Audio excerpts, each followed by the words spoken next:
Hello guys, welcome to another video. In this video, I want to help and guide you on how to loop music on Spotify in easy way. So make sure to watch this video until the very end so we can't miss any steps on the how to loop music on Spotify.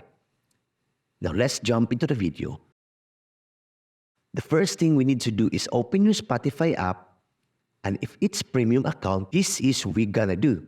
So what you need to do is find a song that you want to loop. I'm going to choose this song here as an example. So in the premium account, what we need to do is click on the loop button, which is the button here for this to the right next to the play button. So if you click on this button and it's going to go green, and every time you now play the song, it's just going keep looping and looping. Now if you click that button, you're gonna have the loop button and then it's going back to normal. Now if you don't have a Spotify premium, you won't be able to do this.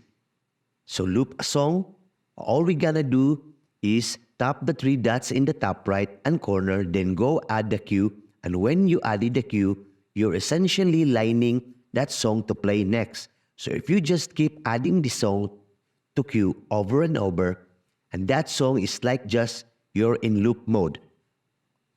Keep adding the song to cue over and over. And that's it. So before we end this video, please hit like, share, and subscribe if you are new here.